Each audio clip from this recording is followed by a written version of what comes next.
GM. GM, GM, GM, GM, GM. Trade of the day. So WorldCoin has gone the opposite direction to what I was expecting if it was going to be forming a box. It's just unwinding this whole move. And to be honest, it probably comes all the way back down and stops me out. But my position remains the same. If you don't, like, if you didn't just play the pump and take profit up here, right? And you didn't maybe take profit there, then there's no point taking profit now because it's actually more likely to have even just a scam pump, right? Even just like that before down. And if it did that, it'd give me a chance to get out higher. And if it doesn't, my stop has been at break even. So initially, I got in at 299. My stop was below the impulse candle. We got all the way up. So I dragged my stop up into break even. So that's where I'm at, right? My stop's at break even because the nature of the move went way beyond. We had impulse, we had a second impulse, and we had a third high. So if I get stopped out at break even, all good. If it manages to form a rounded out bottom here, even better. But the momentum is gone, like for the short term. And so we'll just see if anything builds up. I do think, I guess it depends on there's a couple of things. AI as a category is, lagging a little bit. If you look at, where would it get? Where are these? Too many world coins on this. So Nvidia had a good start to the week, but finished the week with a kind of rounded top. Still looks fine though. Render is just, it keeps grinding higher and higher. I wonder, is render closest to all time highs?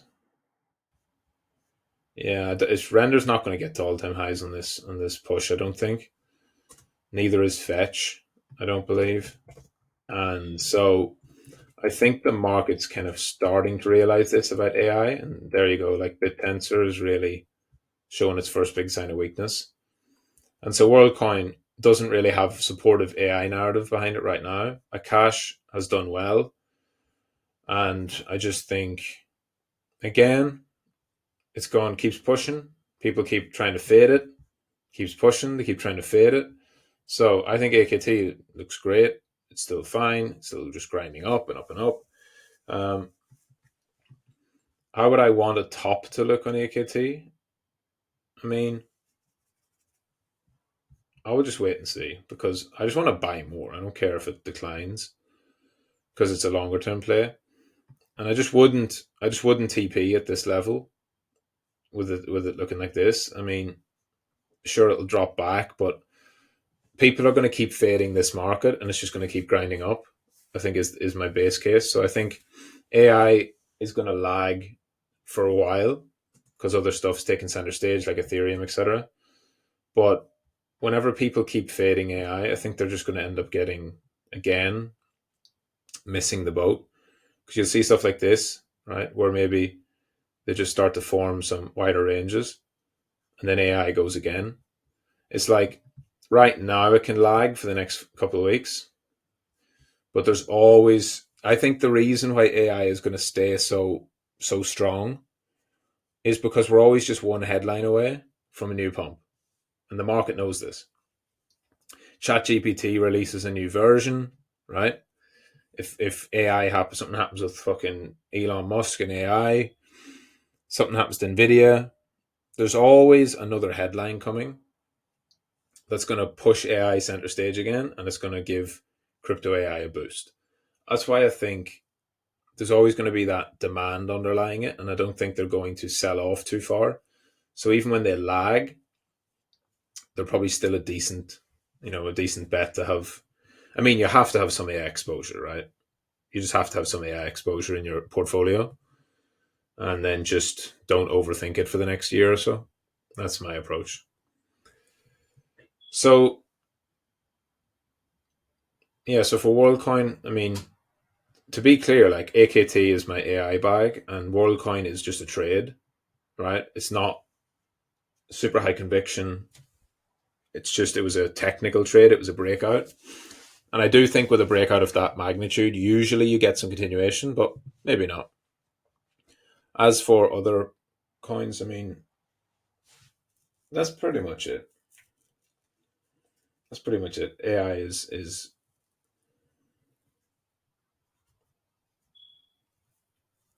yeah. Just a little update on AI done. What else? What else? What else? Celestia and Injective just cooling off. I think people are thinking about these and wanting to fade them yet again. And I think Celestia is a bit weaker. And I think if Injective's probably just going to pump again every time people think it's not going to pump. AVAC's been pretty strong. So the layer one bid still, still has some momentum there. Immutable X is something I'm really starting to pay attention to for next cycle. This is going to be this is the layer two for gaming, and so whoever can make a big crossover game that gets hundreds of thousands of users, it's probably going to be built on IMX, and IMX is going to do really well. So not now when it's fucking 12 weeks up in a row, but later on, I think IMX might be my gaming bet. I think it might be the best bet for gaming, outside of trying to actually pick the winning game, which it's not really my specialty. And multi-bit, I think it just needs quite a while to cool off between down as low as here. Basically, just the daily EMA bands. Same thing, right? Just needs to correct, go sideways. It listed on KuCoin. It listed on KuCoin yesterday, which is good to see. We had an initial pump, initial sell-off, which again, new wave of buyers, right? New liquidity, so people dumped on them. But KuCoin's not like the end goal for these. KuCoin's decent, but there's bigger and better coming. If I start seeing, obviously, Binance listing, or start seeing it getting perps on like Bybit and stuff, that's when you're looking more into potentials of a top. But I think, again, BRC20 is not done. It's at least from what I'm seeing, it's not done, but it is going to cool off. So I think that's my main approach now, is just hold spot, be patient. Don't expect too much over Christmas. If anything, expect a correction. But everything should rip going into the new year. Because we're looking ahead to the new year. It's going to be one of optimism. And the new year will almost certainly start off strong. And then maybe have a dip, later in January or going into February, March. So that's my approach. That's it. GM. I'll see you all later on the live stream.